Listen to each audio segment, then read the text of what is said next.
Hello students, welcome to ब्रैक classes. आज हम प्रॉफिट एंड लॉस का एक क्वेश्चन सॉल्व कर रहे हैं।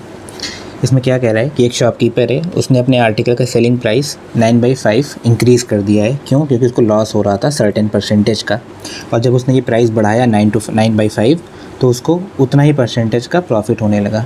मतलब अगर उसको 10% का लॉस हो रहा था तो ये प्राइस बढ़ाने से उसको 10% का प्रॉफिट होने लगा।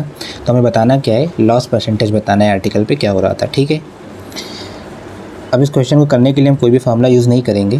प्रॉफिट एंड लॉस का कुछ फार्मूला होता है सर्टेन, हम यहाँ पे नहीं लगाएंगे। एक सिंपल सा लॉजिक है। सबसे पहली बात, ये जो लिखा हुआ है ये 9/5 ये क्या है? ये सेलिंग प्राइस है, क्वेश्चन में गिवन है। ठीक है, एक्चुअली ये 2 सेलिंग प्राइस है। क्वेश्चन में लिखा हुआ है कि पहले उसको लॉस हो रहा था जब उसका पहला सेलिंग प्राइस 5 था, इस पर वो बेच रहा था तो उसको नुकसान हो रहा था।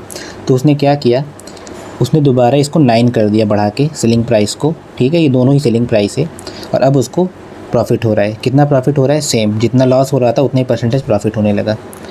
नाउ सपोज़ ये एक प्राइस लाइन है यहाँ से यहाँ तक, इसके दोनों एंड पे सेलिंग प्राइस है, तो हमें इस पे कॉस्ट प्राइस भी रखना होगा कहीं। ठीक है, तो अगर कॉस्ट प्राइस मुझे लिखना है पहले एसपी के रेफरेंस में जहाँ लॉस हुआ है, तो कॉस्ट प्राइस कहाँ आएगा? इससे आगे आएगा, मतलब 5 से ऊपर वैल्यू होगी। क्यों?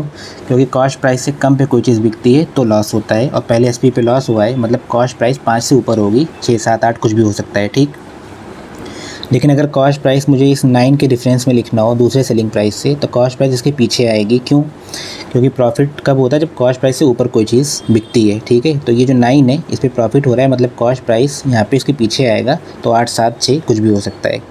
ठीक, तो इसके बीच में कहीं मतलब कॉस्ट प्राइस रखना है एक वैल्यू, तो हम वो कहाँ रखेंगे? इसका भी आंसर इसी क्वेश्चन में लिखा हुआ है कि ये जो लॉस और प्रॉफिट का परसेंटेज है वो इक्वल है। मतलब कॉस्ट प्राइस हमें कहीं ऐसी जगह रखना है जहाँ से 5 और 9 बराबर की दूरी पर हो। तो ऐसा कौन सा नंबर है 5 और 9 के बीच में जहाँ से 5 और 9 बराबर की दूरी पे होंगे? तो वो नंबर 7 है ना। अगर आप यहाँ पे कॉस्ट प्राइस 7 लिख दें तो आप खुद ही देख सकते हैं 7 से 5 में कितना डिफरेंस है? 2 का डिफरेंस है। और 7 से 9 में कितने का डिफरेंस है? 2 का डिफरेंस है। राइट, मतलब ये एग्जैक्ट मिड पे आएगा। और क्वेश्चन में वही लिखा हुआ है कि प्रॉफिट एंड लॉस बराबर हो रहा है। 2 का लॉस हो रहा है तो 5 पे बिक रहा है, 2 का प्रॉफिट हो रहा है तो 9 पे बिक रहा है, मतलब कॉस्ट प्राइस हमारी 7 आ गई है। ये सिर्फ वैल्यू है। क्वेश्चन में पूछा क्या है? क्वेश्चन में परसेंटेज बताना है। तो आप परसेंटेज भी देख सकते हैं, यहाँ पे साफ साफ दिख रहा है कि 7 अगर कॉस्ट प्राइस है हमारा, हमने मान लिया। ठीक है, तो इस पर लॉस कितने का हो रहा है? 2 कम 5 का, मतलब 2 का लॉस हो रहा है। हमें इसी 2/7 का परसेंटेज वैल्यू बताना है। अगर आपको फ्रैक्शन का टेबल पता हो, आप इसको भी सॉल्व करके निकाल सकते हैं, बट आपको फ्रैक्शन का टेबल पता होगा। 1/7 की वैल्यू क्या होती है? 14.28। ठीक है, लेकिन यहाँ पर 2/7 है, मतलब उसी को हम डबल कर देंगे तो 28.56 हमारा आंसर हो जाएगा।